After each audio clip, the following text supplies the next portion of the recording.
Subject math from new NCERT book chapter 3 the word of numbers. आज हम chapter 3 की exercise 3.1 के question number 1, 2, 3, 4 के सॉल्यूशन फाइंड आउट करेंगे। सबसे पहले हम क्वेश्चन नंबर 1 से स्टार्ट करते हैं। A merchant in the port city of Lothal is exchanging bags of spices for copper in gold. इस क्वेश्चन में हमें कहा गया है कि एक व्यापारी जो कि लुथल सिटी में रहता है वो वहाँ के बंदरगाह पर अपने मसालों के बैग को एक्सचेंज करता है कॉपर इन गोल्ड से। He receives 15 ingots for every 2 bags of spices। वो 2 बैग मसाले की अगर देता है तो उसके बदले में उसे 15 ingots मिलते हैं। If he brings 12 bags of spices to the market, अगर वो मार्केट में 12 बैग लेकर जाता है मसाले के, how many copper ingots will he leave with? तो वो मार्केट से कितने कॉपर ingots लेकर वापस आएगा, मार्केट को कितने कॉपर ingots लेने के बाद वो छोड़ेगा। तो इस क्वेश्चन का हम सोल्यूशन फाइंड आउट करेंगे। सबसे पहले क्वेश्चन में गिवन है कि 2 बैग्स ऑफ स्पाइसेस के बदले में उसे 15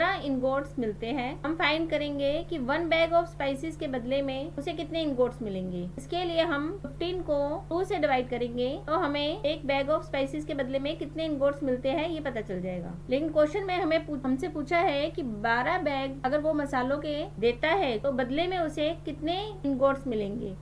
तो ये पता लगाने के लिए 1 बैग के बदले में उसे जितने इनगोट्स मिले थे उसको हम मल्टीप्लाई करेंगे 12 से। 1 बैग के बदले में उसे 15/2 इनगोट्स मिले थे, उसे हम 12 से मल्टीप्लाई करेंगे। 2 को 2 से 2 1 जा 2, 2 6 जा 12 आता है। 2 के टेबल पे दोनों कट हो जाएंगे। 15 को 6 से मल्टीप्लाई करेंगे तो 90 इनगोट्स आ जाएगा। तो यहाँ पर हमें पता चला कि हमने फाइंड आउट करा है कि 12 बैग मसालों के बदले में उसे 90 इनगोट्स मार्केट से मिलेंगे। आंसर है हमारा merchant will receive 90 copper ingots. Question में क्वेश्चन था हमारे सामने पुट करा गया था, वो ये था कि 12 बैग अगर वो मसालों के मार्केट में लेकर जाएगा तो उसे कॉपर इनगोट्स कितने मिलेंगे। हमारा आंसर है 12 बैग स्पाइसेस के ले जाने पे उसे 90 इनगोट्स मिलेंगे। Question number 2, look at the sequence of numbers on 1 column of the Shango board. Question में हमें बताया गया है कि हमें एक नंबर्स का सीक्वेंस दे रखा है जो कि एक शांगो बोन के ऊपर लिखा हुआ है, मतलब एक हड्डी है, बोन मीन्स हड्डी, उसके ऊपर एक कॉलम में मतलब एक सीध में,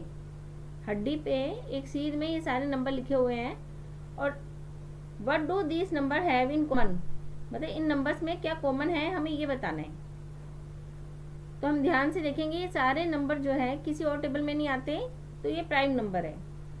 अगला क्वेश्चन जो इस क्वेश्चन में पुट करा गया है वो है list the next 3 numbers that fit this pattern, मतलब इस पैटर्न में जो नेक्स्ट 3 नंबर फिट होते हैं वो हमें बताने हैं। तो अभी इस क्वेश्चन को हम सॉल्व करेंगे। इसका आंसर है हमारा all this numbers are prime number. ये सारे नंबर अपने ही टेबल में आते हैं या फिर 1 के टेबल में आते हैं, इसके अलावा और किसी टेबल में नहीं आते, तो ये प्राइम नंबर है। अगला क्वेश्चन जो था कि नेक्स्ट 3 नंबर्स हमें बताने हैं, तो द नेक्स्ट 3 नंबर्स आर 23, 29, 31। 19 के बाद 23 नंबर जो है वो सिर्फ 1 के टेबल में और अपने टेबल में आता है, तो ये भी प्राइम नंबर है। 29 आता है उसके बाद जो सिर्फ अपने नंबर पे टेबल पे या 1 के टेबल पे आता है, तो ये भी प्राइम नंबर है। और 31 भी सिर्फ अपने टेबल पे आता है या 1 के टेबल पे, तो ये भी प्राइम नंबर है। प्राइम नंबर वो होते हैं जो सिर्फ अपने ही टेबल पे आते हो या 1 के टेबल पे आते हो।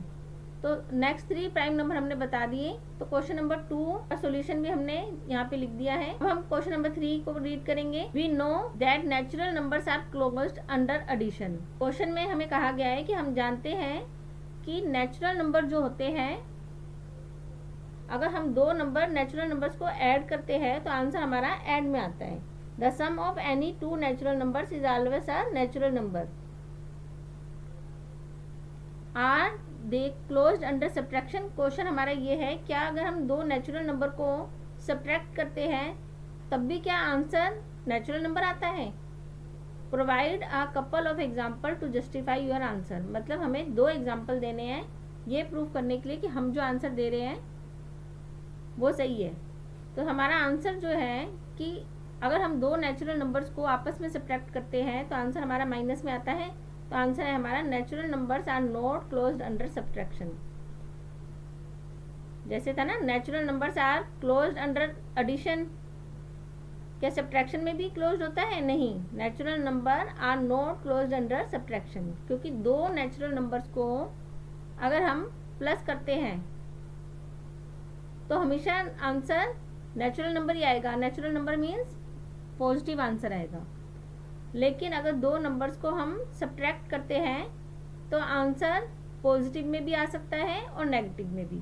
आंसर पॉजिटिव में आएगा तो हम उसे नेचुरल नंबर कह सकते हैं, लेकिन नेगेटिव में आएगा तो हम उसे नेगेटिव नंबर कहेंगे। तो एग्जाम्पल दो इस मांगे क्वेश्चन में। एग्जाम्पल जो हम ले रहे हैं वो है लेट नेचुरल नंबर 3 और एंड 5। अगर हम 3 और 5 दो नंबर लेते हैं और इन्हें आपस में सब्ट्रैक्ट करते हैं, 5 में से अगर 3 माइनस करेंगे तो आंसर हमारा आएगा 2, जो कि पॉजिटिव साइन लगेगा, क्योंकि 5 का जो साइन है वो हमारा क्या है, प्लस का, जो कि बड़ा नंबर हमारा 5 है तो उसका साइन प्लस का है, तो साइन प्लस का लगेगा, तो नंबर जो होगा हमारा नेचुरल कहलाएगा। अब पॉजिटिव साइन होगा तो हमारा जो नंबर है वो कहलाएगा नेचुरल नंबर, और साइन अगर माइनस का होगा तो हमारा नंबर कहलाएगा नेगेटिव नंबर। अगर हम 3 में से -5 करते हैं तो आंसर हमारा आएगा -2। साइन माइनस का है तो ये नेगेटिव नंबर है। तो सब्ट्रैक्शन के केस में हमेशा ये जरूरी नहीं है कि जो आंसर हमारे पास आए वो नेचुरल नंबर ही हो, वो नेगेटिव नंबर भी हो सकता है। अब सेकंड एग्जांपल हम इसके लिए लेंगे। लेट्स नेचुरल नंबर हमने लिया 6 और 9, दो नेचुरल नंबर लिए। नेचुरल नंबर हमारे होते हैं 1, 2, 3, 4, जितने भी पॉजिटिव नंबर है सब नेचुरल नंबर होते हैं। तो हमने नेचुरल नंबर में से दो नंबर लिए 6 और 9। अब 6 और 9 को जब हम आपस में 6 में से 9 माइनस करते हैं तो आंसर हमारे पास आएगा -3।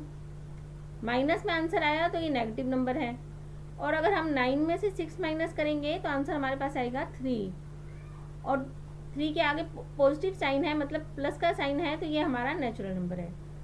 तो 6 और 9 के केस में भी हमारा आंसर नेगेटिव में भी आ सकता है, और नेगेटिव नंबर भी आ सकता है, और नेचुरल नंबर भी आ सकता है हमारे पास। तो इसीलिए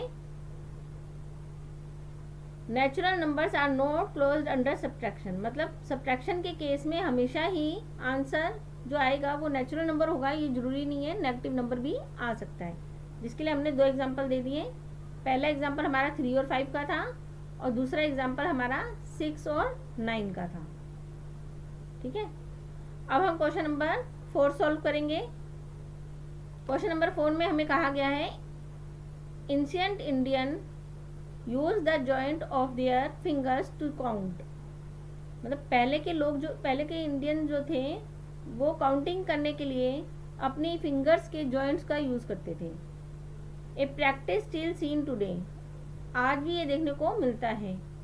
each finger has 3 joints and the thumb is use to count them, हर फिंगर में 3 जॉइंट्स हमारे पास होते हैं, और अंगूठे की मदद से हम इन फिंगर्स में काउंटिंग करते हैं। How many can you count on one hand, question में पूछा गया है कि एक हाथ में हम कितने नंबर तक काउंट कर सकते हैं। How does this related to the ancient base 12 counting system, total number of fingers जो हमारे हाथ में होती है वो 4 है। Total number of joints on one finger, एक फिंगर पे जो जॉइंट्स होते हैं वो 3 हैं, ये गिवन है हमें, ठीक है ना, कि 3 जॉइंट्स होते हैं, क्वेश्चन में बता रखा है। We count on one hand, अगर हम एक हाथ में गिने तो अंगूठे से गिनेंगे, 4 उंगलियों पे गिनेंगे, तो 4 उंगलियों पे एक उंगली में 3 जॉइंट्स है, तो 4 × 3 होगा, तो आंसर हमारा आएगा 12।